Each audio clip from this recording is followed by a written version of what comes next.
शेवटचा धडा वाईटातून चांगले हा आपण बघणार आहोत.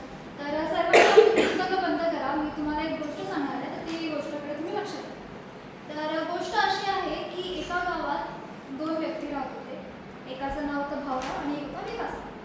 मग एक दिवशी ते दोघांचं असं झालं की भाऊराव हा खूप प्रेमळ होता, चांगला होता, लोकांशी नीट वागायचा, सगळ्यांशी नीट बोलायचा, प्रत्येकाला मोठा पुढे असायचा. आणि जो विकासराव होता तो त्याच्या अगदी उलट होता. तर तो कसा सगळ्यांशी नीट नाही बोलायचा, दुर्दैवी होता, अहंकारी होता. तर मग दुर्दैवाने असं झालं की त्या दोघांची शेतं बाजूबाजूला होती. त्यामुळे लोक म्हणायचे की हा जो विकासराव आहे तो काही चांगला नाही आहे, तर तू त्याच्यापासून सावध राहा, तो तुझ्याही शेताचा नाश करून दे. मग त्यावर भाऊराव असा म्हणायचा, हसत म्हणायचा की काही नाही, तो वाईट एक दिवस माझा चांगला मित्र होईल. मग त्याच्या अशा बोलण्यावरून लोकही त्याला असायचे की तो कुठे बदलणार आहे, त्याचा स्वभाव जसा आहे तो तसाच राहणार. खूप दिवस गेले, पण जो विकास होता तो तशाच होता, लोकांशी क्रूर वागायचा, नीट बोलणं नव्हतं.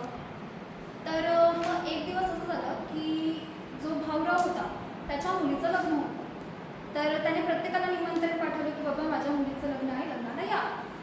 तर सगळे आले आणि त्याने त्या शेजारी जो होता विकासराव त्यालाही पाठवलं. शेजार धर्म असल्यामुळे त्या विकासाने त्याला मदतही केली नाही आणि तो लग्नालाही गेला.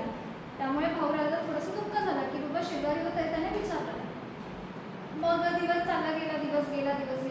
एक दिवस विकास जो होता, जो क्रूर होता, तो बाहेरगावी गेला होता कामानिमित्त. तर त्यामध्ये त्याचा मुलगा खूप आजारी पडला. तर त्याची आई एकटी होती आणि ती आता मी याला दवाखान्यात कसं नेऊ बरं. तर आणि नेमका त्यात खूप पाऊस पडायला लागला आणि लोक पण विकासरावांमुळे कोणी त्याला मदतीला येत नव्हतं. हे जेव्हा भाऊरावांना कळलं तर ते तेवढ्या पावसातही बैलगाड्यांनी घेतलं त्यांचं आणि ते त्याच्या मदतीला धावले त्या मुलाला घेऊन. त्या मुलाला पळत पळत एकदम बैलगाड्यात बसवलं वगैरे आणि तो दवाखान्यात पोहोचला. तर मग तिथे डॉक्टरही म्हणाले की जर थोडासा लेट झाला असता तर हा बहुतेक वाचला नसता. मग त्याच्यामुळे ते हे ऐकून त्याची आई एकदम थक्क झाली आणि मग आई म्हणाली, त्यांनी आईचे ते भाऊरावांचे खूप आभार मानले. मग ही गोष्ट झाली आणि मग ते सगळे घरी आले. त्याच्यानंतर भाऊराव हे विकासराव होते, हे कामावरून आले गावातून आणि त्यांना ही गोष्ट कळली. मग त्यांना एकदम धक्का बसला की मी त्या माणसाशी असं वागत होता, इतका क्रूर वागत होता, शेजार म्हणून सुद्धा मी त्याला लग्नासाठी मदत नाही केली, कशासाठी नाही, काही नाही, त्याचं मग बोलणंही नीट नव्हतं.